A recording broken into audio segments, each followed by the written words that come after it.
Good morning again and welcome back to the One Celtic Fans Show. Yes, today is Celtic Super Sunday. There's going to be a lot of videos from me today. We are going to be live from Alberta Celtic Supporters Club, which is one of the most remote Celtic supporters bars in Europe. There is not another Celtic supporters bar that I think that is decked out like this bar, but we as remote as this bar. We will be up there this afternoon doing a live before the game, at half-time and after the game today also. But first of all, we need to talk about Brendan Rodgers. Brendan Rodgers was asked, is having a trophyless season unthinkable? And Brendan Rodgers went, oh, aye, just because of not what happened before at my first time at Celtic, because of our own mindset of being here again. A trophyless season is not what the supporters demand, and it is not what the club demands. And you've got to remember, there's been many managers that have been trophyless at Celtic and have been shown the door quickly. It's certainly not what I demand. I'm here to win. And by the time I do leave here, I hope to have won a lot.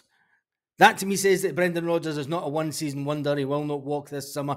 A lot of people are asking, will he walk due to the inactivity of the transfer market by Celtic and basically not backing the manager to get the type of players that he wants? Today, Cameron Vickers was out. Greg Taylor might be back. Rio Hatate, he is obviously out there. Key players from last season.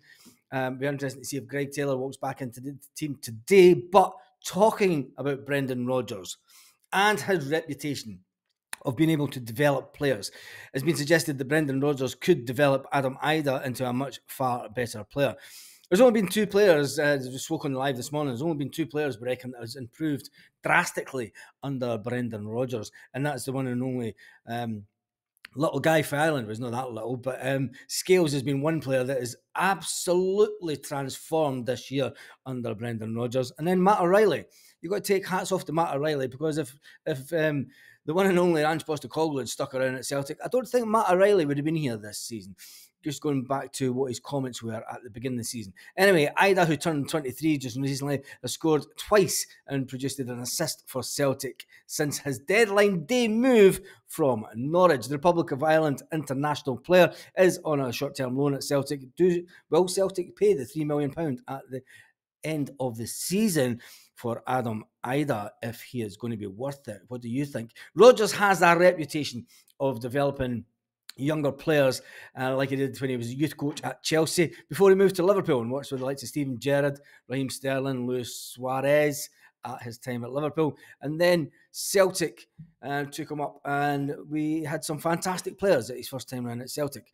He did say, look, as far as I'm excited about working with Adam Idah. He says he's trying to take his game to the next level.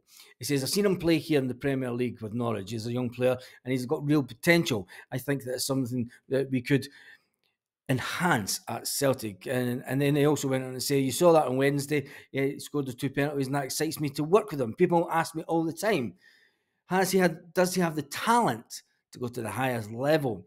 But what does he do with it when he does? I mean, there's been many players that have had the potential to go to the highest level, that have been at Celtic, that have been strikers, that have moved down south and have disappeared into the ether. There was one he was a goal-scoring hero at his time at Celtic, and he thought he was going to move down to England to become an England regular, and he didn't. Brendan Rodgers went and said, when I went to Liverpool, he said, Suarez didn't score enough goals. He finished the season with 30-plus goals and narrowing his game.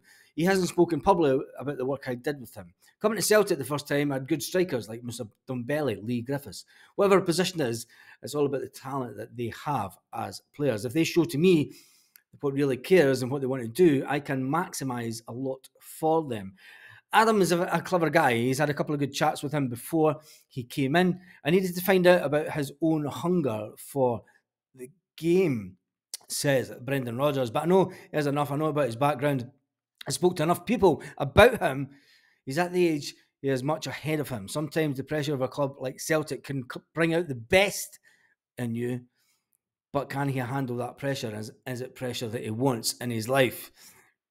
I have no doubt, says Brendan Rodgers, that he will do very, very well for us. Tell me what you think about that in the comment section. If you haven't watched the live for this morning, make sure to check out the live. Make sure that you subscribe to the channel to check out the lives today from one of the most remotest Celtic-themed bars in Spain.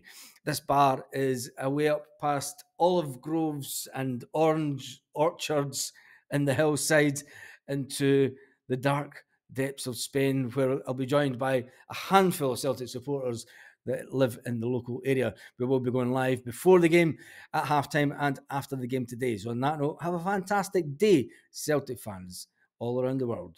One Hoops.